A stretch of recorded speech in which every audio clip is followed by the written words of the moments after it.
Hi, everyone. Dr. Frankie here, and it's Thursday, and I'm happy to be here with you all. Hope you're having a good week, no matter where you are in the world. I want to say that yesterday I had the honor of being a guest expert on the Howard Stern show once again. Hey now. And what a joy it is to be able to interface with so many interesting people. I assess them on a perversion inventory scale that I created that helps me just better understand clients who come in who are dealing with issues around sex and, whether they feel like they have, they're struggling with hyper focus on sex and, really hyper focused around sex or some sex addiction, if they're fearing that they're really feeling like they don't have control over that part of their lives and they feel like it's taking over. Or maybe there's a perversion or a fetish that's creating some shame, discomfort in them and helping them reconcile that. And really, it's about sex positivity. Just because our society or religion says that something isn't okay, it's abnormal, it's immoral, doesn't actually mean that's true. If you're not causing harm to anyone else, then go be kinky, go be pervy, whatever you want to call it, and enjoy yourself. Be explorative. And the importance here is about accepting yourself, loving yourself, not being judgmental, and knowing that there's a range in desire, in sexuality, and in curiosity. And just because you're somebody who's more curious doesn't mean there's something wrong with you. So it's really destigmatizing and normalizing our curiosity as humans.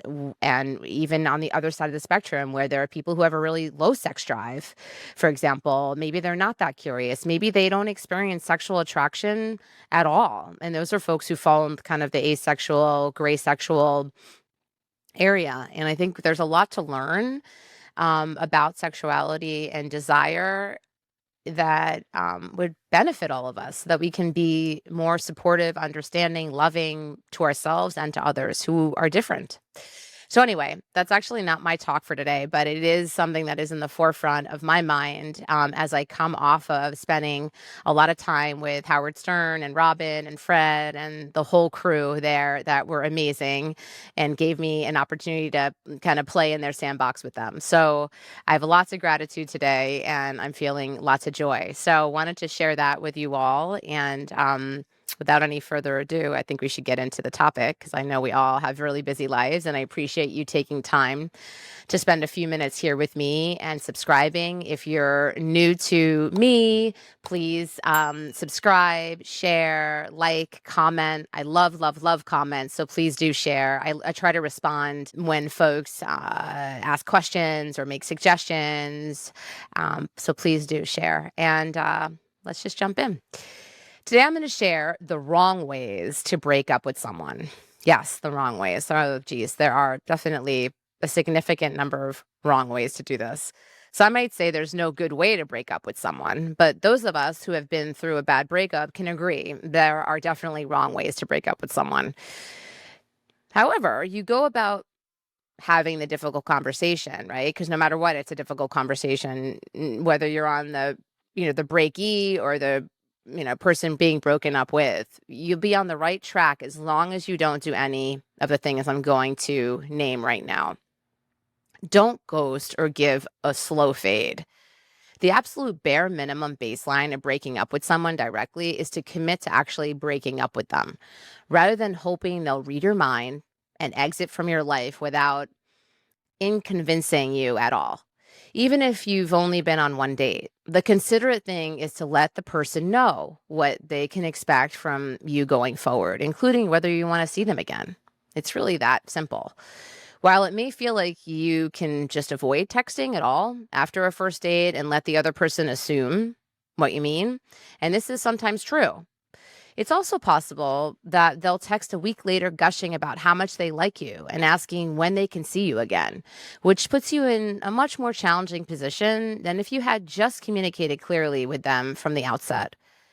While we imagine that ghosting is kinder to the other person because they don't have to be rejected directly, in reality, ghosting is mostly us being kinder to ourselves and avoiding the momentary discomfort of feeling like the bad guy. And often we're overestimating how big a deal it is to the other person to hear we don't want to see them again. Don't give a fake reason. Even if someone is only a casual connection or you've only been on one or two dates, it's not helpful or advisable to make something up to get out of seeing them again. Not even white lies like work is so crazy lately or a lot of family stuff has come up. Especially within smaller, more insular LGBTQ communities, what seems easiest in the short term might cause problems in the long term. It's not hard for people to figure out you weren't being straightforward anyway. If you imply you aren't available for dating, but they see you back on the apps a week later, for example, or worse, and very plausibly, you go out with one of their friends. Even if the reason you don't want to keep seeing someone is that you aren't interested in or attracted to them, it's not impossible to share this news in a clear but compassionate way. For example, I don't think I'm feeling a romantic spark, or I don't think this is a fit, are perfectly easy ways to break it off with someone you've been on only a few dates with. If you've been seeing someone for longer than that, it's even more important to be honest about why things aren't actually working. Don't break up in the heat of the moment during a fight. Many of us have walked out on a partner in the heat of a bad fight or said something with more finality than we actually meant. Well, then maybe we shouldn't be together anyway. It's even possible that's true. If you're frequently having fights so intense that one or both people threaten to end the relationship, it may not be a healthy relationship for you to stay in. But a shouting match when you're both so dysregulated isn't a good way to end things, even in that case. Instead, try fighting fairer. When you get so activated, you're considering saying something extreme, agree to a break from the discussion until you both have cooled off so you can actually think clearly. Because when you're angry, your frontal lobe is disabled. So take some time to de escalate and get regulated so that you're able to consider whether you actually want to break up or whether you want to make a statement to the heat of the moment. If you do, prepare to give that discussion the thoughtfulness it deserves. Don't break up as a ploy, ultimatum, or playing hard to get. Relatedly, sometimes we may find ourselves talking about a breakup without necessarily really meaning it, especially if we're in an on again, off again dynamic, or we're caught in a cycle of fighting and making up. It's possible you're breaking up with your partner just to make a point or to see if they'll try to talk you out of it or win you back. Even if you do end up back in the relationship, that the dynamic ends up being so toxic, it's not worth it in the long run. Don't break up impersonally or via one-sided communication. Breakups are hard. And while being dumped is awful, being the one to initiate a breakup has its own set of challenges. We often feel intense guilt or shame about breaking things off of people. Because of this, it can be tempting to minimize seeing someone's reaction up close by breaking up with them over text, email, or even a phone call or FaceTime where you can hang up as soon as it's over. These might be okay ways to end things with someone if you've been seeing each other for a brief period of time, like only a few dates. If you've been sleeping over, meeting each other's friends, or getting emotionally serious and intimate, make the effort to have the conversation in person. You owe it to each other. If you've been dating for a longer period of time or are more serious, there's no question about breaking up in person. The only exception might be if you're seeing each other long distance, having your partner get on a plane or a long road trip, feeling excited for a visit with you, only to get dumped and have to turn right back around when they arrive is tough. Don't draw out breakups over weeks or months. Breakups are a difficult decision, absolutely, especially when we know we might cause our partner pain. It can be hard to make a decisive decision. Maybe we're agonizing over whether breaking up is really necessary, or maybe we know it is our hearts, but we can't bring ourselves to it. Like we know in our heart that this isn't right, but it's so painful to actually make that decision. And actually, because then once you make that decision, what does that mean? You actually have to do something about it. It's possible that part of us is hoping our partner will do it for us and initiate a breakup instead if we make it clear enough that we're unhappy. Unfortunately, drawing out a breakup like this only maximizes the amount of pain on both sides. And your partner will go through, it's not like it's just you suffering, they're going through that pain too.